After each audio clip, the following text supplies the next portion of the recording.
A big thanks to the sponsor of this summer series, which is Smash Boom Best. That's a free podcast for kids that helps them learn how to make strong arguments. Every episode of Smash Boom Best uses fun facts and the power of persuasion to help kids decide which is better between two amazing things, like unicorns versus dragons, or flying versus invisibility. The topics are fun, but every episode also teaches real facts and real debate skills. You can even get an activity sheet at smashboom.org so your class can play along and judge the debates for themselves. Find Smash Boom Best at wherever you listen to podcasts. Welcome to a special 4-part summer series of Truth for Teachers, where we are taking a break from all things work-related. Every other week in June and July, I'm going to bring you a short 10 to 15-minute episode to help you focus on what matters most. And I'll share some of the things that have been on my heart that might have otherwise been off topic for a teaching podcast. Let this be a short time together to reflect and think deeply and go big picture. We'll explore a different word each time to help you tap into the extraordinary within the ordinary. So one of the things that I want to experiment with in this summer series is including more natural sounds and music.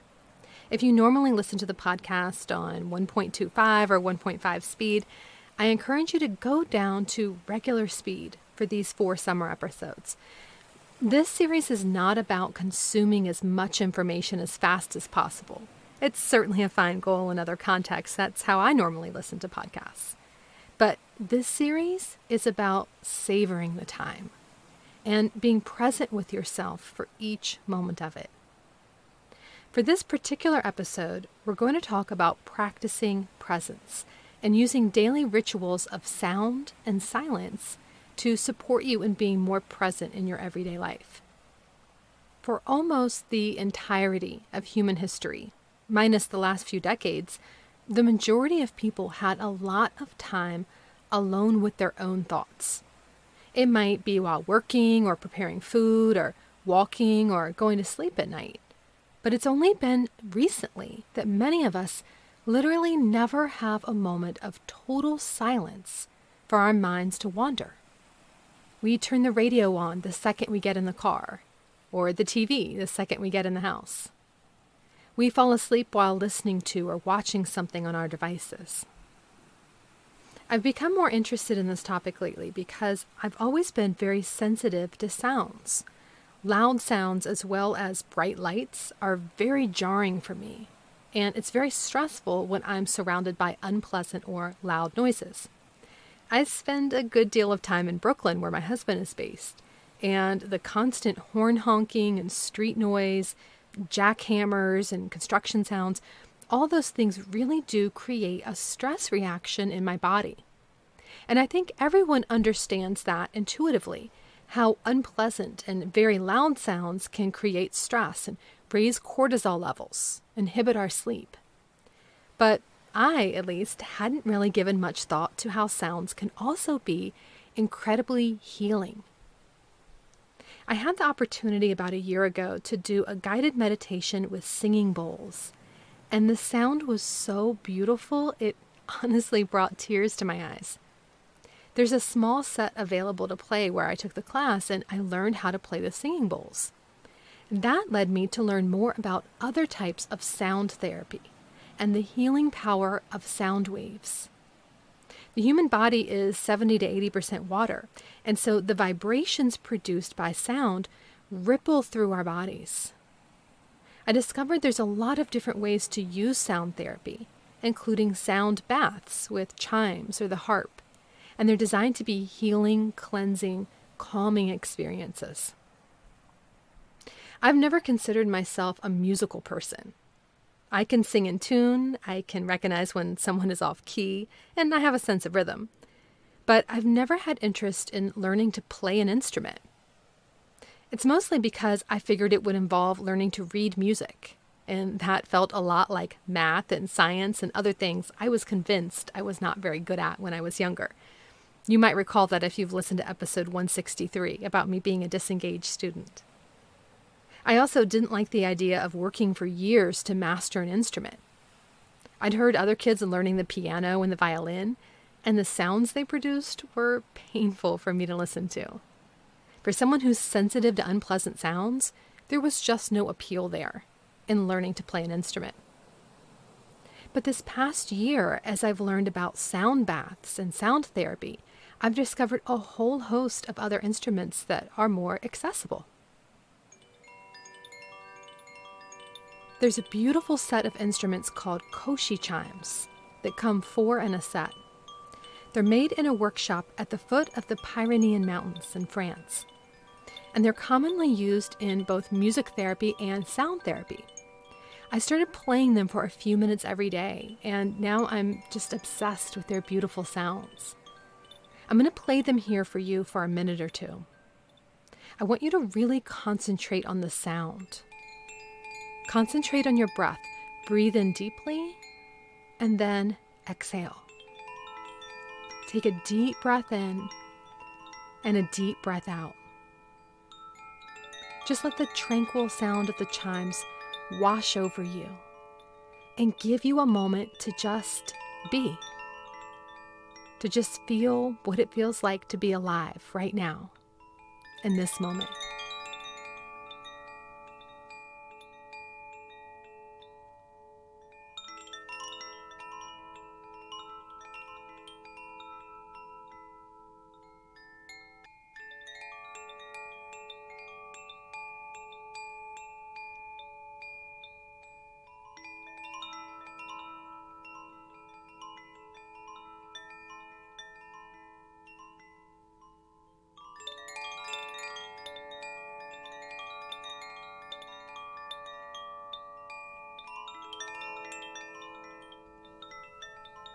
I'm going to experiment with using the koshi chimes for short transitions on the podcast. So if you like them, please let me know, because I might be including them in season 10 of the podcast. I have a video posted on my Instagram, by the way, of me playing the koshi chimes. So if you want to see them and see me play them, just search for Angela Watson on Instagram and you'll find my account. So after discovering the koshi chimes, I fell in love with another instrument that's used for sound therapy. It's called the kalimba, and I'm not yet good enough with it to play a song for you right now, but I practice every day, and it's such a calming experience when I play. I hope by fall to be able to play a couple simple melodies as podcast transitions. The kalimba is a very special instrument with an almost magical sound and an equally magical quality where it's almost impossible to make it sound bad. That's me playing a simple melody on it. Even though I'm not very skilled with it yet, I can at least practice without giving myself a headache. I'm using an African-tuned one, which is called a karimba. It evolved out of the mbira. It was developed by the Shona people in Zimbabwe, and it may be, we think, between 1,300 to 1,500 years old. I have a great respect for the origin of instruments and music and how things were originally used. And this one has a fascinating history. When the British colonized Zimbabwe in the 1800s, the Shona people were forbidden from playing the mbira or the karimba.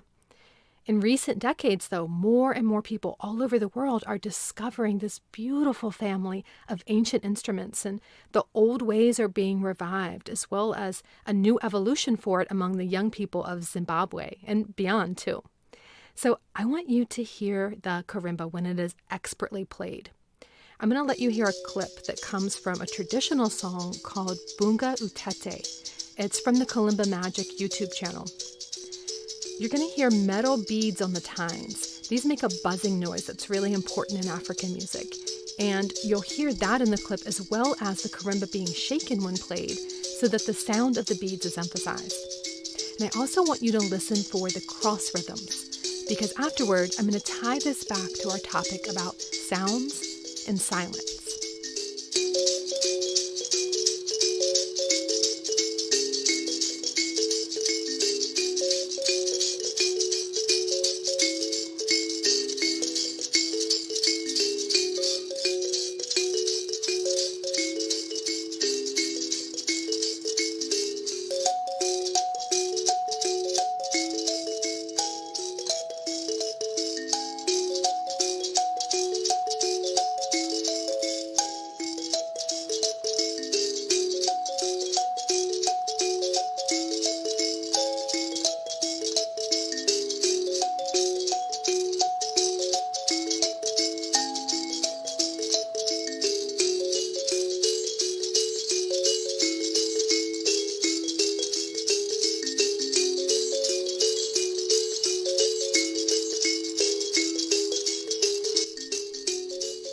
In Zimbabwe and many other parts of Africa, the silence in between the sounds is considered equally as important as the musical notes themselves. When people learn to play the mbira, they are listening for the silence as well as for the notes to play. The silence is another dimension to the music. It's a place to improvise. And here's the thing about silence. Not only is it a fundamental part of African music traditions, it's also a fundamental part of nature. And that is why our bodies crave it intuitively. Our bodies need the silence unless we train ourselves to be unnaturally addicted to constant noise and stimulus. Silence is the white space between the noise, and it's what makes noise so enjoyable. There's silence in between the call of birds, for example.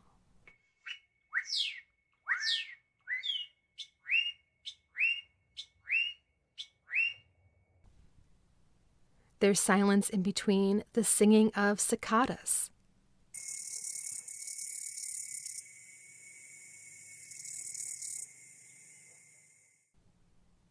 There's even silence as part of our pattern of seasons in many parts of the world, where winter brings us stillness and quiet and time of hibernation, which alternates with all of the natural sounds that we hear during the summer.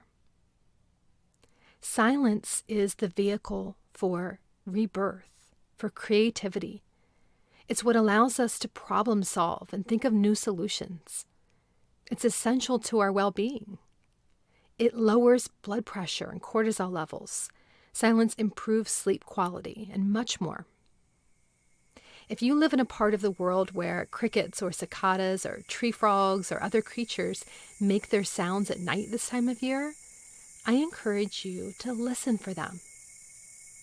Last summer, I made it a tradition at least a couple times a week to sit outside on my screen porch in our house in the Pocono Mountains. And I go out there just before the tree frogs begin singing. It's a different time each night, but it's correlated with the time that the sun sets.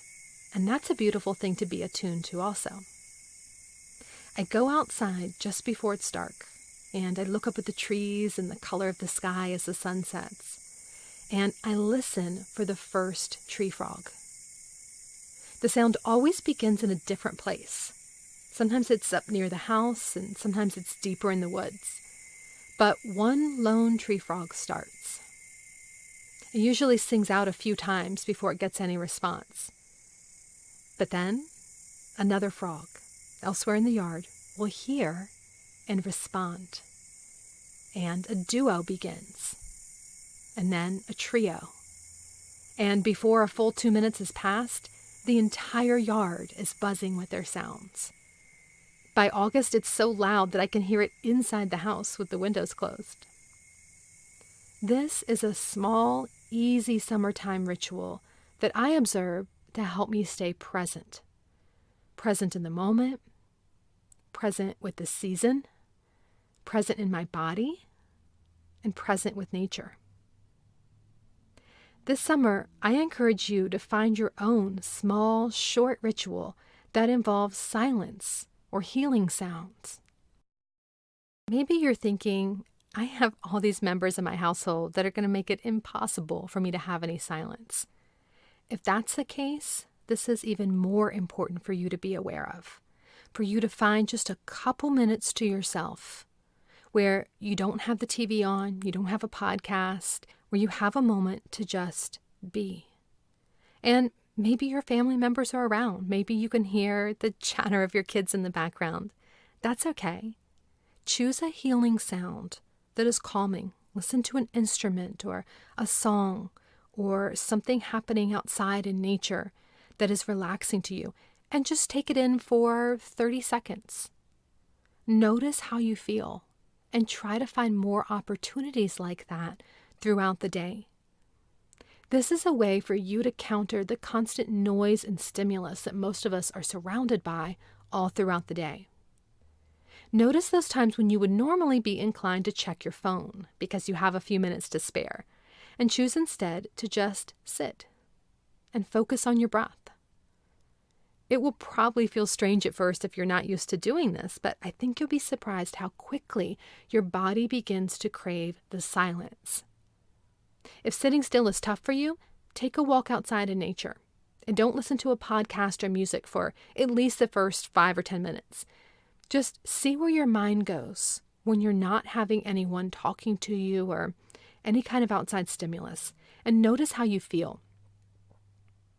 And if you're so inclined, find a sound that is healing for you. Any instrument that you enjoy can be heard on YouTube. You can play that in the background via your phone or computer or TV while you're going about your regular daily routines. Notice how different sounds make you feel. Which ones are calming and relaxing? Which ones are stimulating? Pay especially close attention to what happens if you listen to them at night, or if you allow yourself total silence right before bed. I find that I sleep much more easily and deeply when I either have silence or healing sounds right before bed. So even though it's not an option for me every night, it's something that I like to be mindful of. My challenge to you between now and when the next episode in this summer series comes out is to create a ritual for yourself that involves silence or healing sounds. Pick something that makes you feel calm and relaxed, and use it as an opportunity to slow down and reconnect with yourself this summer. Find me on social media. Let me know how it goes. You can also sign up for the special summer series emails. There's one written message to go with each of these 4 podcast episodes. The emails are designed to be short, powerful reminders to help you stay focused on what matters to you this summer and really enjoy your break. So if you want to also receive those written messages in addition to the audio on the podcast, click the link in the show notes for this episode. It's that little info button in your podcast app. The next episode comes out in 2 weeks. We're going to talk about living in alignment with what you believe and making the world the kind of place that you want it to be. Bye for now.